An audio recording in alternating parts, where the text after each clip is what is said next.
me and Chris were having this in-depth conversation before the show, and we like talking about everything, and then it was like, and then Chris goes, "Oh, have we even started yet? I've already peaked." And of course, he'd filmed the whole thing, so that's on the Patreon. Okay, so I'm going to cough.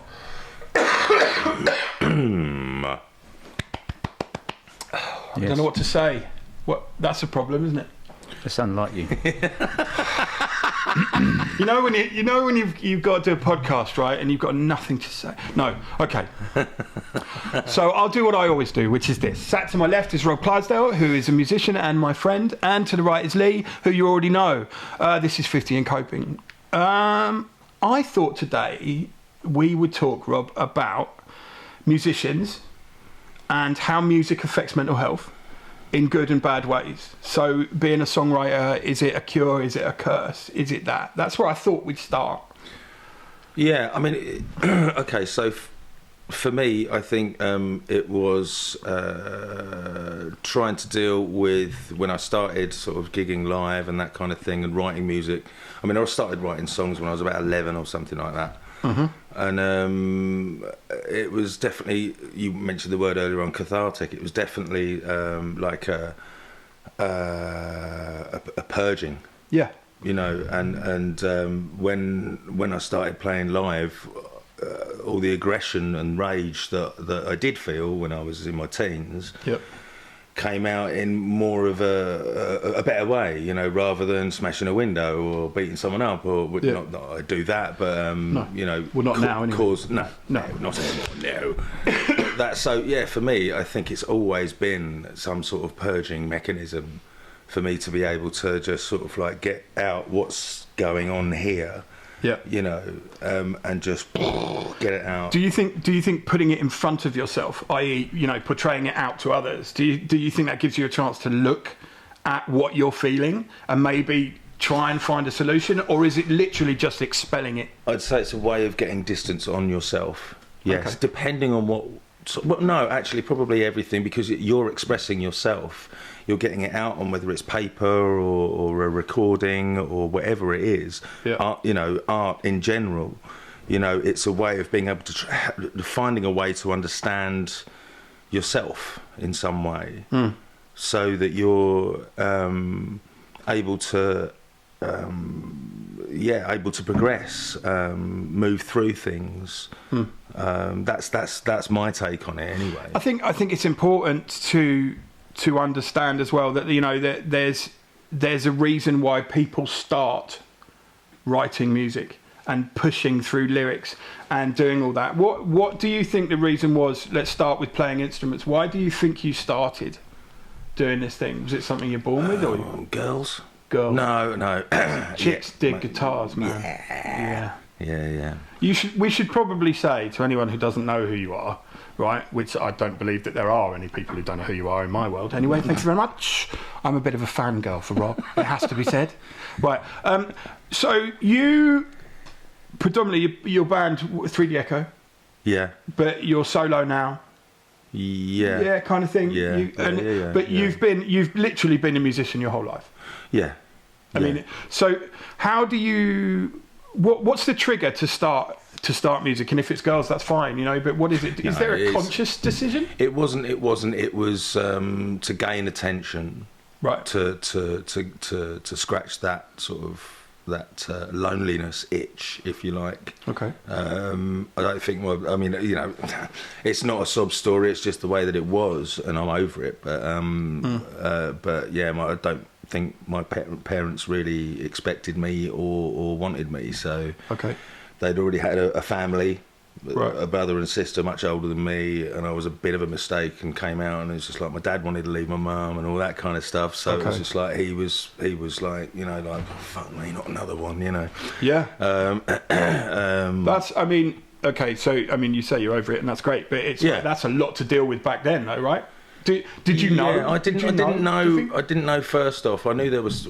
Well, kind of like some part of me knew that there was trouble in the camp. Right. But I don't think that it registered consciously so much. No. So I ended up, just sort of somehow writing songs, watched The Police and Rainbow on Top of the Pops, and just my sister's guitar, 3 strings, out of tune, went in there and just sort of like mucked around on it, made up a song, and that was that. And that was that. You clicked with that. Yeah, that was it. Yeah. That's And nice. it just got me at the right time. I think I was a little bit musical anyway. I was in the choir as a kid, you know, that kind of thing. So yeah, I think that was it really. It was I just jumped on the guitar and haven't jumped off since. No, really. It has to be said as well. It has to be said that your guitar style is very different from others as well. You know, when everyone, I want to pigeonhole musicians, please. Yes. You can't pigeonhole you, really. Apart from maybe Frank Zappa. Maybe. Because it's not about, from an outsider looking in, it's not about staying where you are, playing the same rock songs. It's about, right, how do I make this better? How do I go to that? Because you're a producer too. Yeah. For clarity's sake, we made Perfect Distortion together. And I remember the process was that I thought I could play the bass. You humoured me. And then I would write some lyrics. And I did write all the lyrics, I think. And we did all that. But what I did notice about you as well is like, you were like, yeah, no, that's good. But then, and I'd be happy to settle. But you were like, no, but then what about this? And what about this? And move forward into all of it. Yeah, is that... Has it been a pushing power your whole life to move forward and become better? It's a couple of things. One is not being happy with what I'm hearing, and so pushing forward that way. But the other way is the constant flow of ideas. Right. So if something's done, then I seem to end up capitalising on the last step all the time to get to a point where it used to be, you know, I've done some rubbish, you know, in my life. Definitely, I'd prefer to sort of say now that I've got that covered, and I've balanced out a little bit. When you say you've done some rubbish in your life, music rubbish. Oh, music rubbish. Yeah. Stuff that's just like, you know, you just wouldn't want to listen to, kind of thing. Okay. Maybe, but yeah, and because I've been interested in bands as a whole, it's always been sort of, I suppose it started off with 3-piece bands, so guitar, bass, drums, like The Police. Because you watched The Police, yeah, and it seems to have ended up, but the 3-piece bands have been my thing, and it's so any band that I've been in hasn't had a 4-piece really, apart from Perfect Distortion. There was 25 of us. Yes, at least on stage at any one time. Yeah. Or maybe that was just my egos. It could have been, and my personalities, yes. It's interesting, though, that you said that, because the first people you mentioned were The Police. I don't know how many people were in Rainbow, right? I don't know, 5 or something. All I remember is, I surrender. Was that Rainbow? It was the other one with Graham Bonnet. Under the street that you wrote to me. And that's that one. Yeah, it was that one. Yeah. It was that one that I saw, and I was going, wow, that's amazing. Also, the lyrics, these 4 walls are closing in. Yeah. Oh, my goodness. Dun, dun, dun, dun. Very dramatic. Anyone who was born after us will not have a clue what we're talking about. But that's your problem. Look up Rainbow, I Surrender. Yeah. Okay? Since you've been gone. Since you've been gone, not I Surrender. Yeah. Oh, both of them. Look it all up. Right, they're great. Joel Turner and Graham Bonnet, yeah. God, he knows them. I don't know who they are. I think that it's interesting that the first band you mentioned as an inspiration was The Police, and then you have the 3. Is that inspiration a comfortable zone? So you realised what was possible with those 3, because obviously Stung and the other guys were interesting and erudite. No, he's still alive. It still is Sting. Oh, is it? He's not Stung yet. Once he's dead, he's Stung. And also Stuart Copeland holds the drumsticks weirdly, but manages to make a good sound anyway. Yeah, which is great. Yeah. Do you think that moulded you in some way, or do you think you just felt comfortable with 2 other people?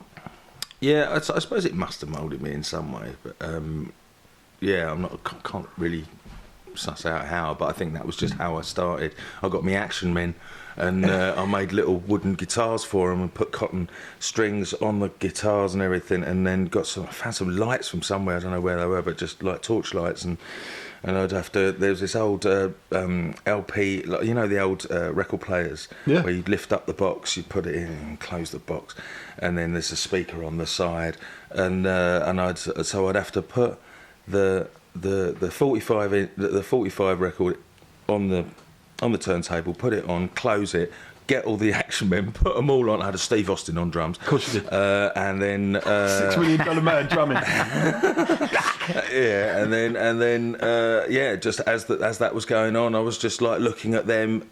It was just really inspiring, again, at 11, 12, that kind of thing, and just flashing lights on and off. So I was interested in the whole thing. So it wasn't just a band, it wasn't just a guitar or a bass, it was everything.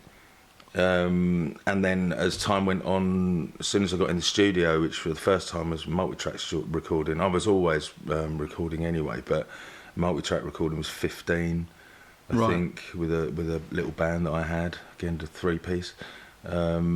And the drummer's dad had a sort of 4-track kind of little recording studio in his front room back in the 80s, and just used to go there. I'd write a song, and then we'd rehearse it and play it on the day on a Saturday, and then I'd have a recording, come away with that. So I've got all that still. That's mad, isn't it? Yeah. You're walking away from that with the tape. All the things. Yeah. I remember, my first band, Futile Gesture, I remember we had a guy called Joe, Spanish guy, who was at EBS, European Business School, and we used to rehearse in the bottom of EBS. And then he came down and he said, I've got this. And I'm like, well, that's great. What's that? And he said, it's 4-track recorder. I can record 4 of you. And I'm like, okay. So he did. And he put it down, and then all of a sudden the music wasn't just 4 people cocking about in a basement in a school in Regent's Park. It was there's music. This is a thing, and that drove me forward to want to do things. And that's when we had the first inklings that maybe that's what I wanted to do, and you know, more than just doing it. Because before we'd recorded something, it was just doing it. Yeah, I'm not.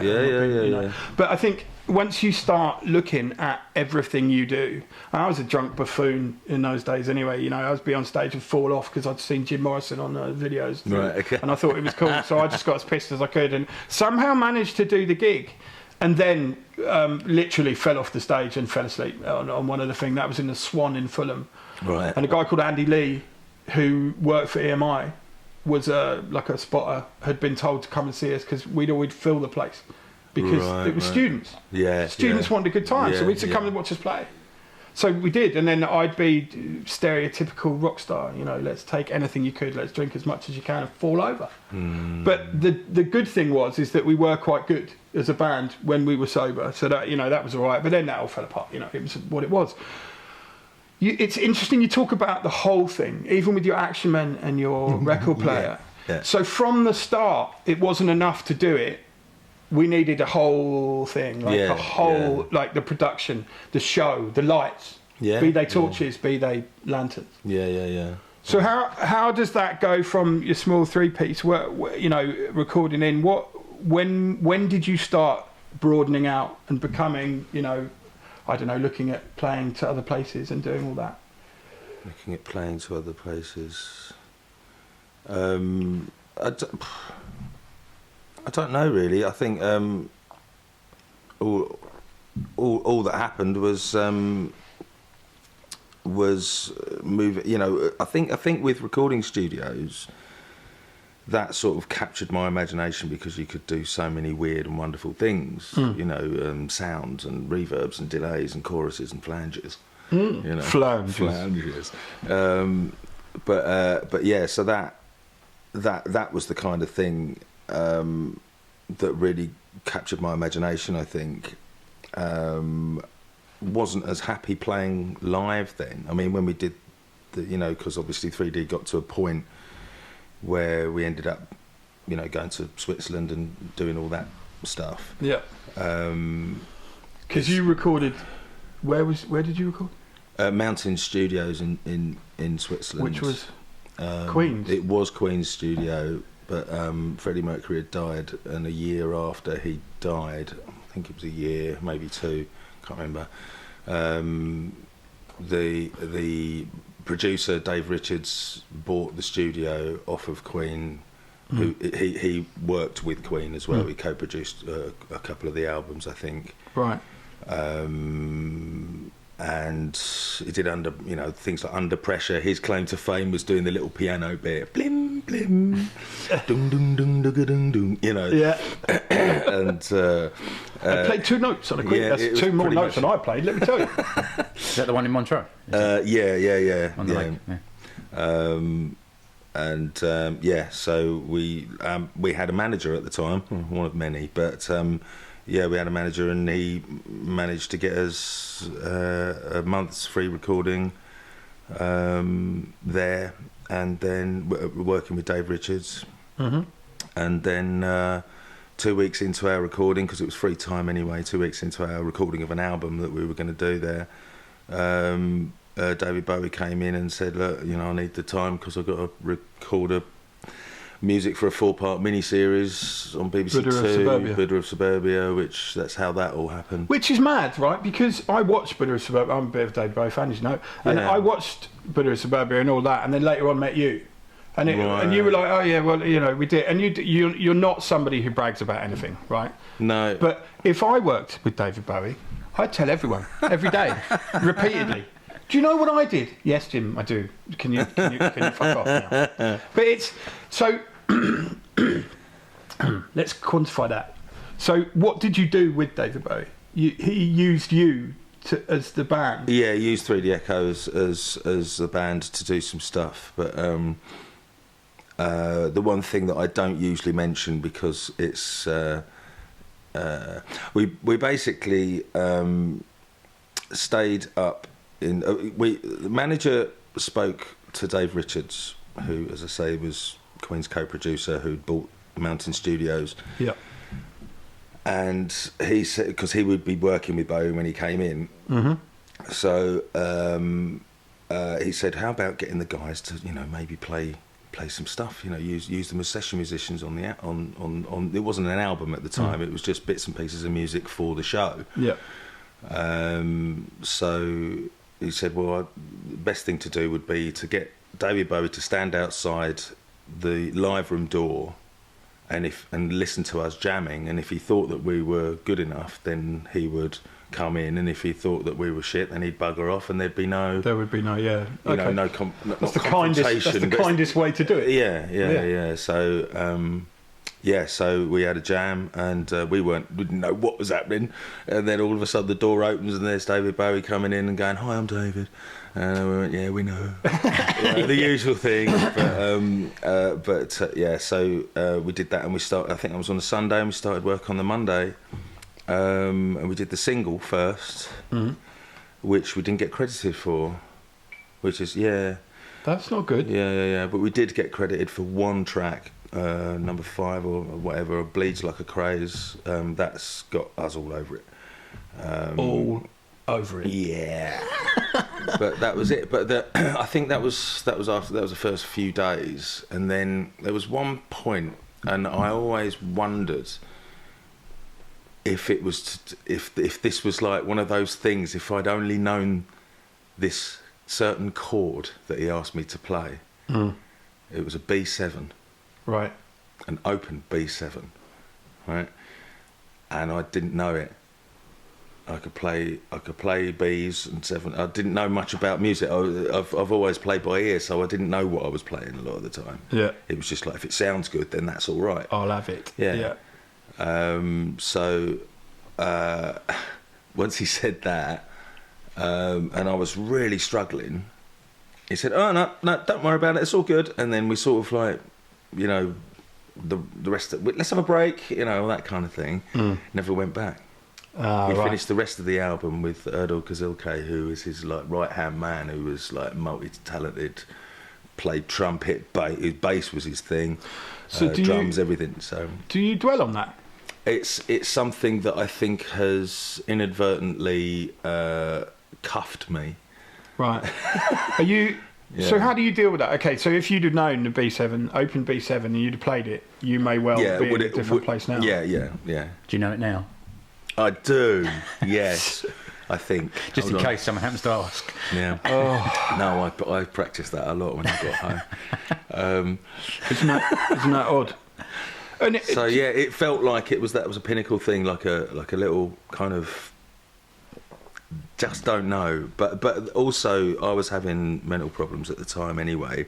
I have had mental problems. I won't say mental problems. My mental health hasn't been that good over the last 45 years. Okay. So and I've struggled a lot, and I don't think I'd be here if I had have had a very successful career. You know. Yeah, I get that. I do consider.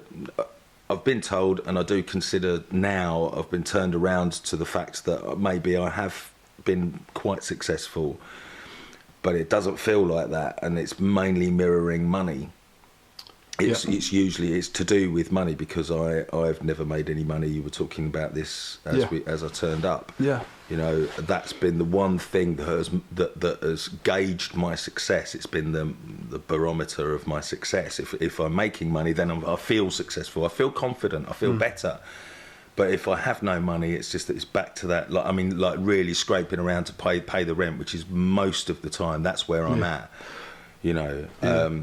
It's damaging, right, that we're instilled with this programming from societal values about the only measure of success is money.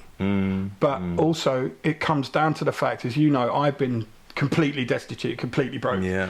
And so have you. And when... What did you do with the sofa that I gave you? Do you know how long I had that sofa? Do you know? Okay, right. I told a story on this show about having nothing, in the thing, and that bailiff turned round, right? And you said to me, "I've got a sofa. Like, we'll give you a sofa," and because you lived over the road. Yeah. And basically, it was Rob who gave me a sofa. You gave me a whole lot of stuff. You gave from the house, and basically, then I started to come out of all that bullshit. Yeah. And then that was it. And that sofa, through my illness, I had to throw away, because when you've got kidney disease and everything comes up. Man. Yeah, and basically I sat and I sweated on that sofa for about a year, so that had to go. But without you, and this is very true, and I don't think I've ever vocalised this, without you and Lindsay, your partner at the time, I'd have been in a lot of trouble. I know. Because you were a stabilising influence, which, you know, but I think we both... I don't know this. I don't know how you feel about my interactions with you in the past, obviously, but we are still friends. We don't see each other a lot. No. But we've both been through the mill. I've been involved in a situation where you were having troubles, and you've been involved in my situation. Do you think that your mental health and your mental health issues have been helped by your ability to put music out? Do you think that? Yeah. And do you know, I used to write a lot of music, but more lyrics than anything, right? And any situation that I was in, I would put that down on paper, right, and do it. But I don't think it was even conscious.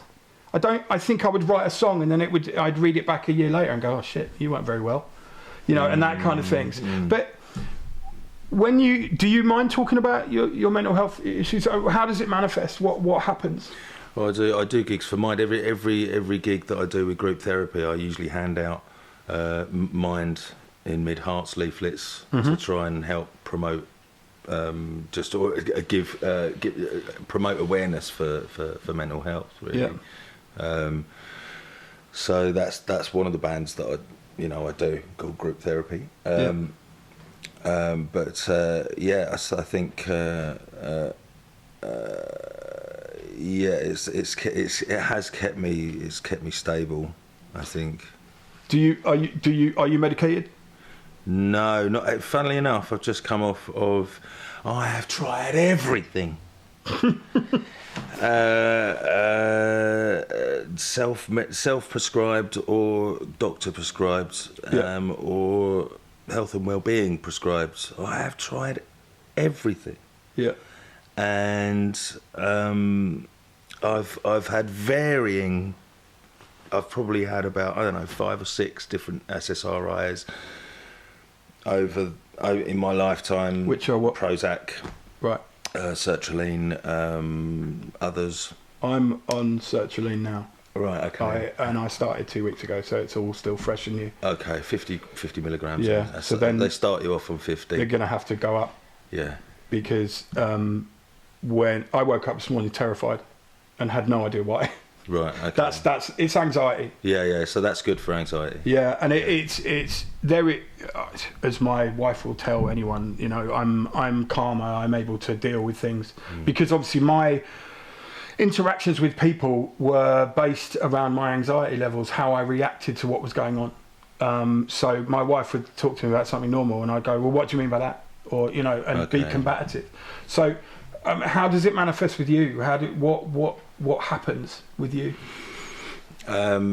It's mainly waking up, and unless I'm distracted, I will not understand what's in front of me as far as what the world is concerned. You know, I don't understand the mentality of society anyway. Yep. And as I'm getting older, I'm realising that. I mean, Paul, my friend Paul, always says, "Look, you're not ill. It's not you that's ill. It's society is ill." You may well have a point. Yeah. Yeah. And I'm starting to come around to that more. So, but most of my life has been like, oh God, I've got to fix myself. I've got to fix myself, at least to some degree. So I've tried transformation work, translational therapy, group therapy. I've done that for 3 years. Tons and tons of psychiatrists, psychotherapists. I've done meditation, which is helpful, but I just don't choose to use it that often. Why? Okay, if it's helpful, why don't you choose to use it? Is it? Yeah, that's a good point. Is that self-scuppering? Yeah. It is. It's almost like there's a part of me that just says that you don't need that. You just don't need it. But I don't know if I do or not. I mean, I've studied macrobiotic whole food cooking before now. You know, for a long time. I did the transformation work I did for at least 17 years. You know, transformation work, the sort of transformation work that I did was to do with 3 main sort of things. One was body work, so I did learn a lot. You go on courses basically, so it'd be like body work, like all sorts of meditation, yoga, that kind of thing.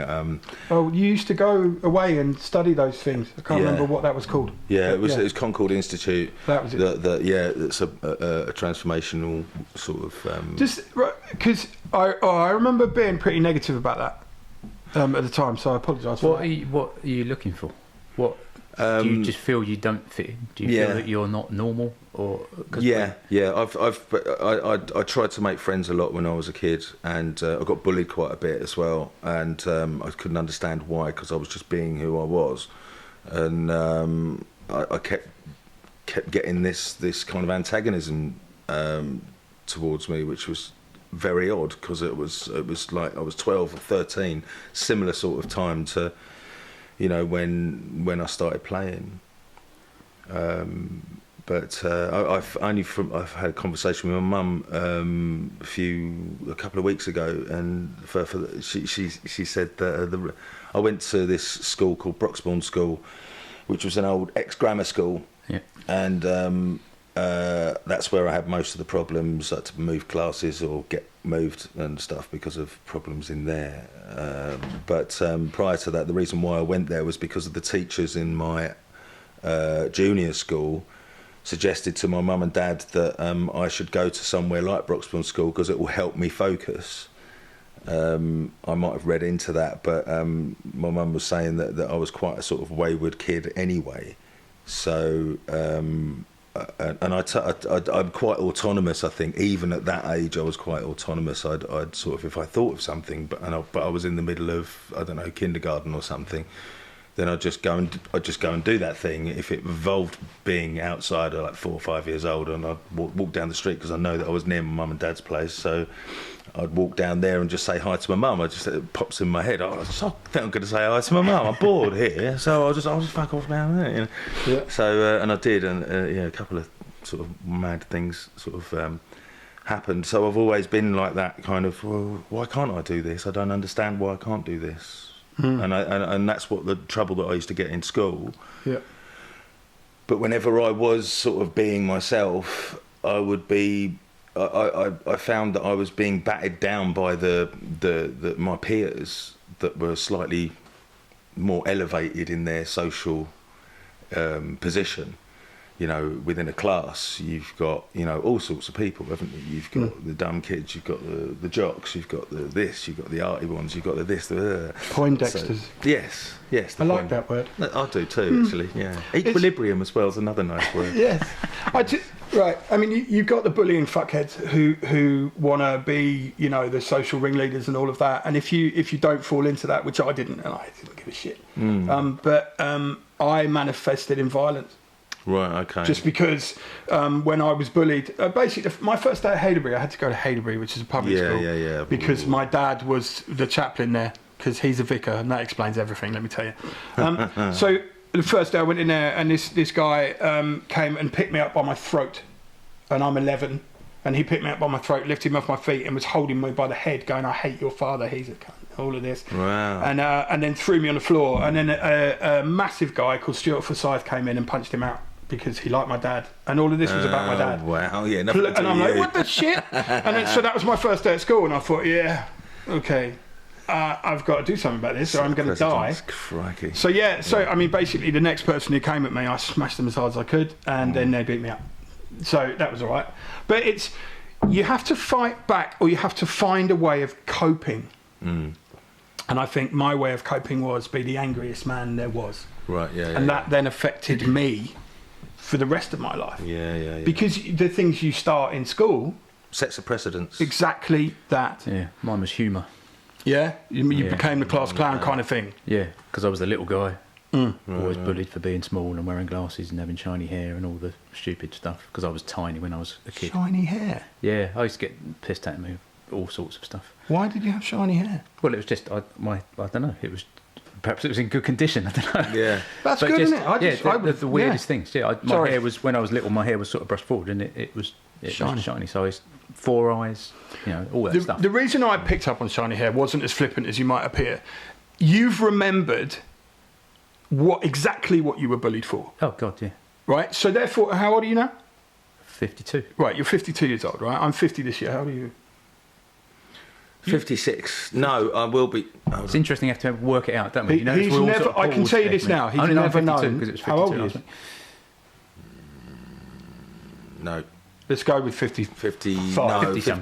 55. It's 55, right? Okay. But all of us around this table have just voiced that we remember what we were bullied for. Yeah. And the fact that it has railroaded us into a certain way of thinking through our lives. Yeah. And I think that's key.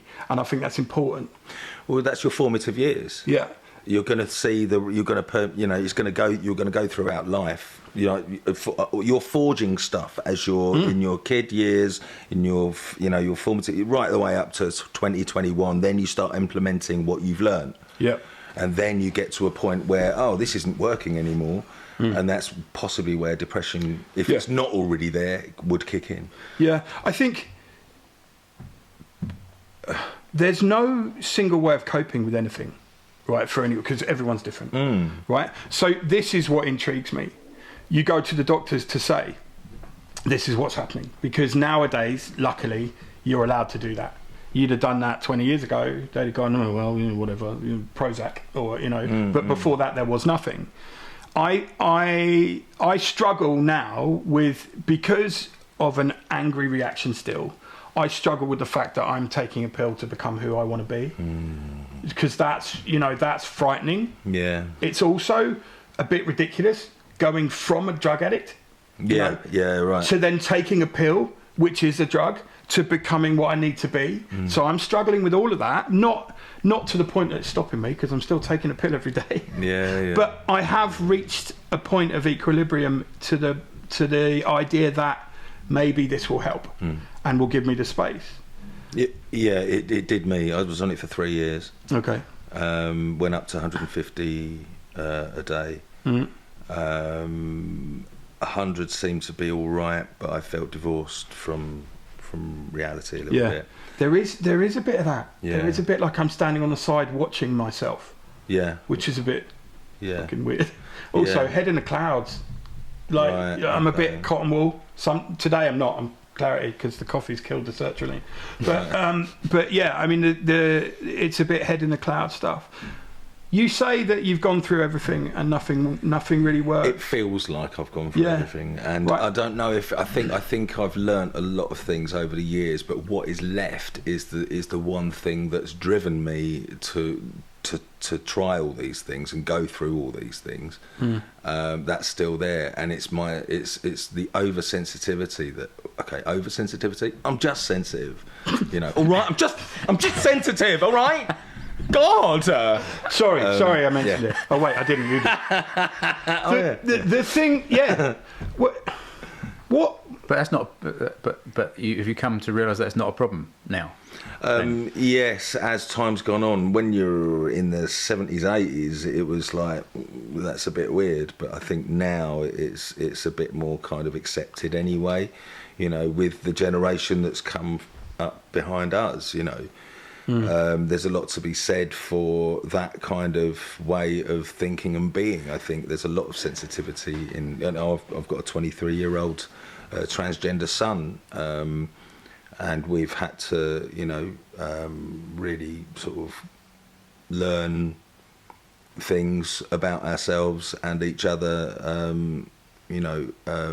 So I think, and they're obviously part of this. Just don't want to say woke. That's the word everyone uses, though, isn't it? It is, yeah, exactly. There's a lot. There's certain. I mean, my oldest daughter's 23, so same thing. But there is clearly a lot more acceptance in that generation of everything, isn't there? Yeah. And a lot less bigotry and a lot less criticism. Yeah. And I'm hoping that means that going forwards, a lot of this inability to talk about the fact that you feel different. Well, that's okay, right? Yeah, so that's helpful. This definition of normal. People can say, what is normal? There probably isn't one. Yeah. So so maybe that, some of the stuff that we say from our generation. My daughter looks at me and goes, "You can't say that anymore." Yeah. Well, I can, but okay, I see where you're coming from, and there's a danger it might go too far the other way. But there does generally seem to be more acceptance of everything. When there is more acceptance of that way of thinking and all of these things, but there is no acceptance of what's been before, so the cancellation and all of these things, how are people of our generation supposed to, one, know all of the limitations that they're having, and two, why are we, I don't want to sound like a big idiot, but I'm kind of coming from a situation where that's it. If you think a certain way, obviously if you're overtly racist or you're overtly homophobic, you're a fucking idiot, right? So that's fine. But if you think that way, or you think on the margins of it, and you don't understand transgender, and you don't understand these things because it doesn't affect your life, I think the way you have to act now in the future is just to be open to what other people do and accept that. But there are an awful lot of people who aren't. So there's always going to be a fight against that acceptance. Yeah, I think acceptance is a good word to use as far as living your life is concerned, really. Not an acceptance of sort of bending over and taking it from behind, but No, definitely not that. No, not for me. I mean, other people maybe. I mean, again, acceptance. But it's difficult. I'm trying to reach a point and I can't get there. But I think that it seems wrong that all of the values that we've been taught are now being picked apart.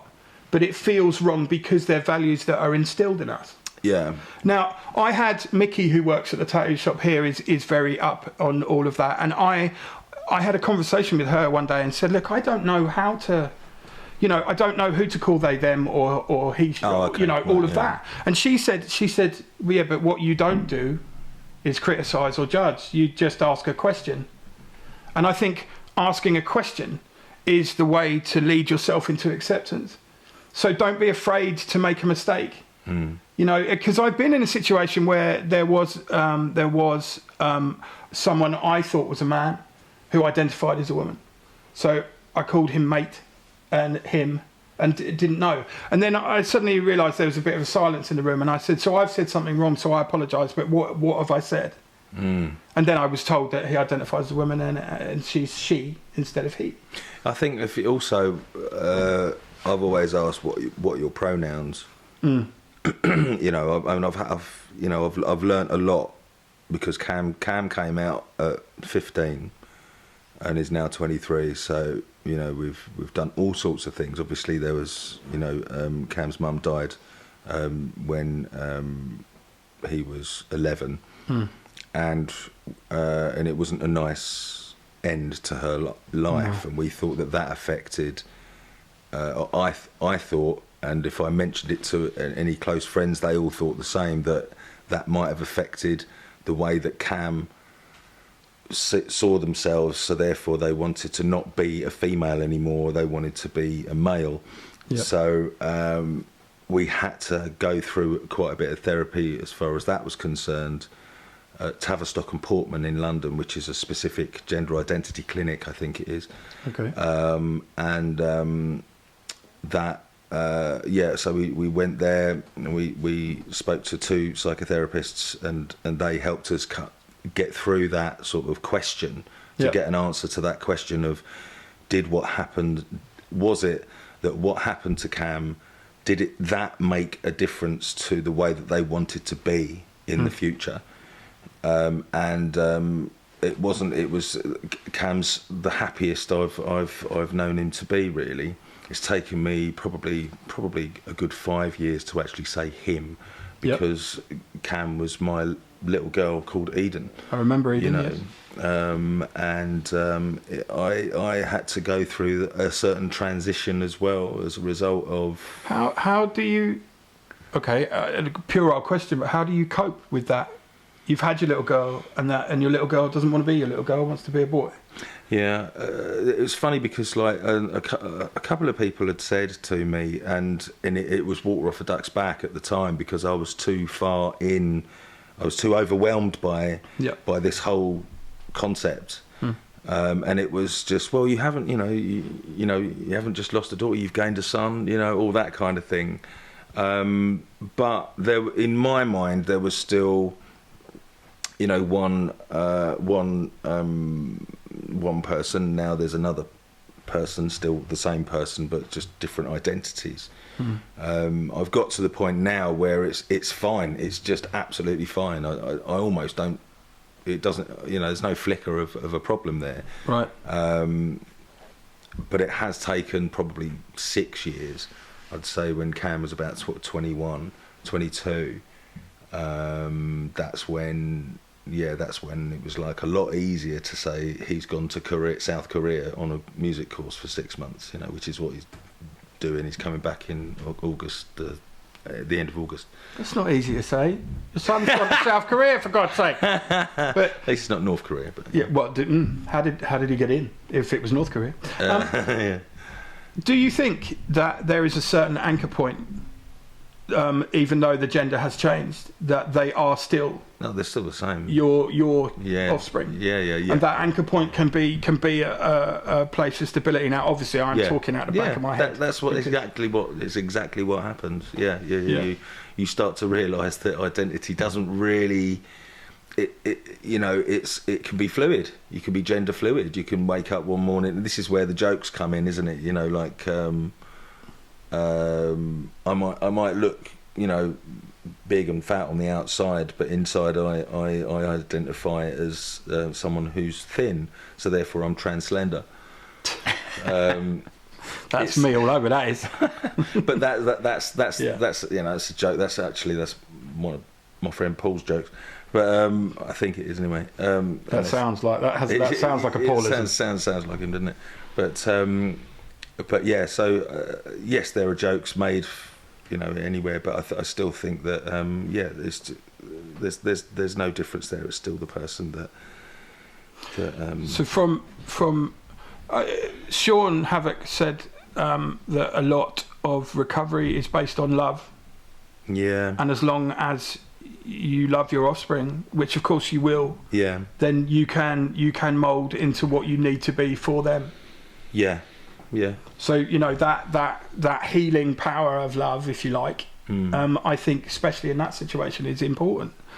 I didn't know that Eden had transitioned to Cam as well, so that was I had no idea. Right. Not that means anything, but it was a bit of a surprise. Right. But okay, I'll tell you my initial reaction. My initial reaction was weirdly acceptance. It's nothing to do with me, is it?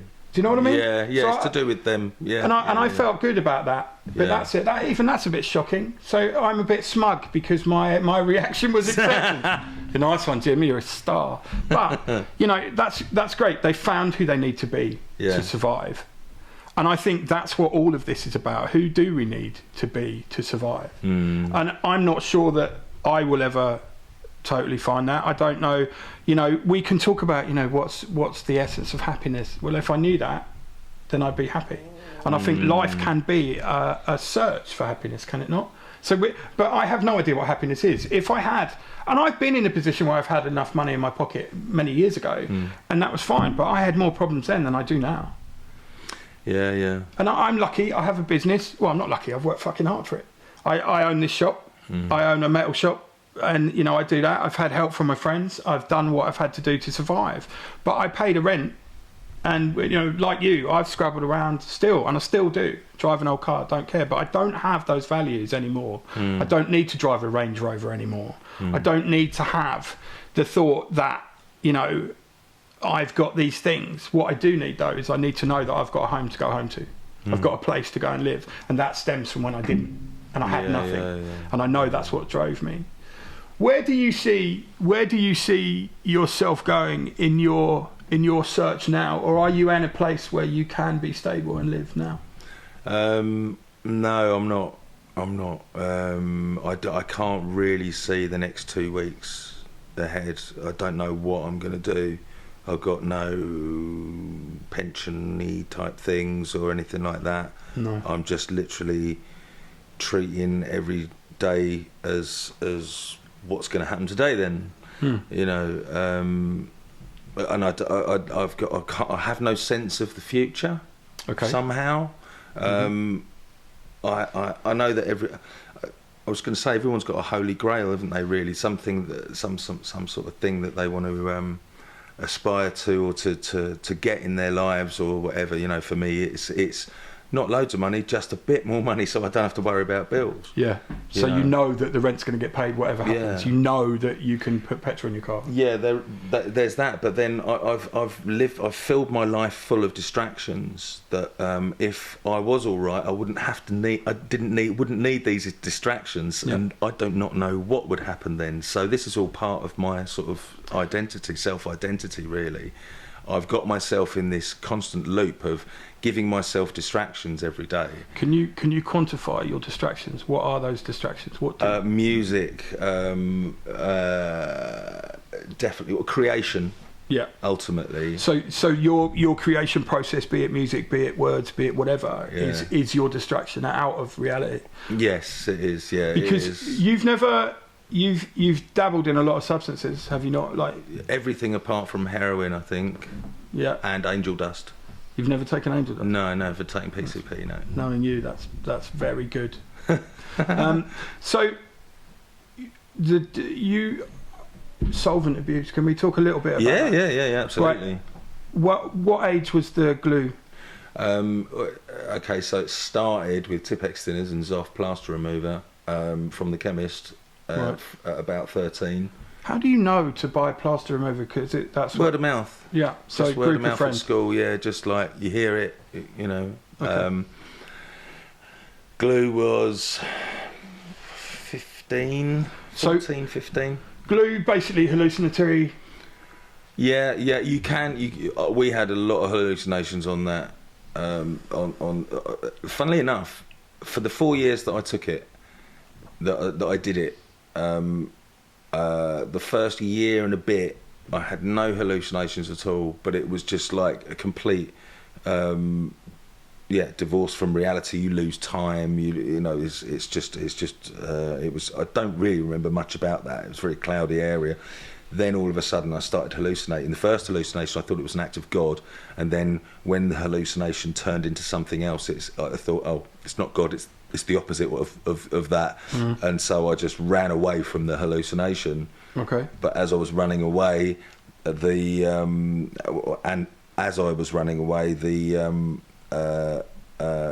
was getting more and more sober as I was getting away from where I was hallucinating, this place where I was hallucinating it. I'd calmed down, so I thought I didn't think it was a hallucination at the time. I thought you it was left it behind. Actual thing. Yeah, but I thought it was an actual thing. Actual manifestation rather than you were hallucinating. Oh Christ, that's fucking frightening. Yeah. So escapism, obviously, from the bullying, from reality, from the reality, reality. From my parents. They didn't care. I mean, I got home and they didn't know that I'd done it all or anything. And there was a point where they let me sniff glue in the garage. This was a couple of years later because we'd gone to this. They took me and Paul to this place where they would try to help you get off of it. It was specifically for solvent abusers. In Edmonton, and they said the best thing to do is to, if they're going to do it, you're going to want to know that they're there. So if it means that they do it in. So my parents knew where I was. I'm just going to pop into the garage and sniff some glue. Yeah, I'll be back. I'll be back in time for tea, Mum. Not that I have any idea what time is. But yeah, I mean, it was devastating for my mum. I think my dad didn't really understand, but he was obviously. I mean, he just wanted to get out there. He'd been having an affair for years anyway, so so he was elsewhere in his mind. But my mum, it was devastating for her. That still saddens me. That's something that I can feel the emotion coming up already. You have a relationship with your mother, though? Yeah. She's 93. She still cooks her own stuff. That's awesome. It's good. That's awesome. But the good thing is, as well, is that to a certain degree, you've made peace with that situation with her, maybe? Yeah. Oh, yeah. Definitely. So that's a great thing. Yeah. The escapism is the key to a lot of us who use substances to get out. I think it's important to realise as well that the triggers are, bullying, people not paying you the attention that you want as well. I think, cocaine for me was a drug that meant that I could get the attention and possibly the adulation in my head that I was looking for. And again, the musicianship for me I was a musician for all the wrong fucking reasons. I wanted to be a rock star. I wanted to be Nicky Six or any of that, and ended up being Nicky Six by fucking injecting cocaine and heroin in the same fucking thing, because that's what you do when you're a rock star. And I was a fucking rock star in my head, but only in my head and nowhere else. You know what I mean? That was the thing. Success. I have to say, right, there are a lot of people in this world, and you'll hate me saying this, right, but there are a lot of people in this world who look up to you musically because you're a fucking musical genius, as far as I'm concerned. And that's a lot for you to hear, but I genuinely believe that. I have worked with you. Well, actually, what I did was go to sleep on the sofa because I was so out of my fucking head, and you did all the production in the studio. But I've worked with you as a musician, and you've worked with us, and other projects, and I've always had the utmost respect for who you are and what you do in that. Also, being my friend as well, you've helped me in situations, and I have probably burdened you more than I realised at the time. So, publicly, I want to say thank you for that. When you don't realise your own worth, then sometimes it's impossible for you to face what you've done and therefore find some kind of resolution with your success. It's not about the money. And obviously, money is a byproduct of commercial success. Yes. Yeah. But your success, I see, is in the body of your work, the people you've worked with, yourself being able to get to a point to release this music out in the world and not be frightened of the reaction. But also, I mean, recently you've just done the music for something on Sky Television. Yeah, through another friend of mine, Mark. He and I wrote the music for Intelligence, which is a series on Sky, a comedy series that stars David Schwimmer and Nick Mohammed, who wrote it as well. We managed to get to the table on that one. I did the first 2 series, and then they did an Easter special. It should have been a Christmas special, but it was an Easter special that just went out the Easter just gone. Right. So yeah, done that. Don't know if there'll be any more. Do you see that as a win? In your own perception of getting yourself to where you're doing the music on Sky Television on a mainstream thing with a huge actor, do you see that as a win for you? I think the way that that's tough to sort of answer somehow, because that's just something that's going on in the world. Okay. But what I saw it as was like a chance to be able to get to the next thing, to open up some doors, to carry that momentum on, so that I could actually, because when I was doing it, I felt this is what I was put on this earth to do, kind of thing, without, that's the only way that I could think of saying that. Well, that's a perfectly acceptable way of thinking. And so that's what it was. It was like, I really like this, but I had a bit of a burnout actually, meltdown. Right. After the last one, because there were some technical problems and I had to get the music in by a certain time. Right. To them, and it freaked me out, and I had about 2 or 3 weeks before I got back round to a normal sort of my normal way of being, really. So that's what happens. So like, it was great, it was fantastic, it was all good, but then right towards the end, the same sort of thing happens when there's a lot of pressure. That's it. I can deal with pressure, but that particular pressure, hard and deadlines from a television station, that's going to fuck you up. It did. it did. Yeah, it did. Yeah, there was a lot riding on it, and I was on my own at that particular point. So I think sadly. Yes, I know. We're going to have to stop. I know. I have loved talking to you, Rob, because I always do. It's that simple. I need to mention before we finish, right?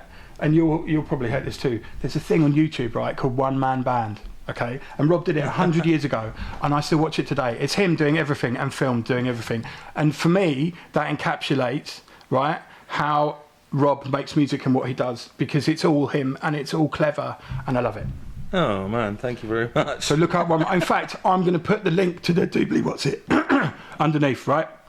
Put the link to One Man Band in the description. You think? Yeah, love that, right? Also, Rob has websites presumably and stuff where we can find your music. Clydesdalemusic.uk.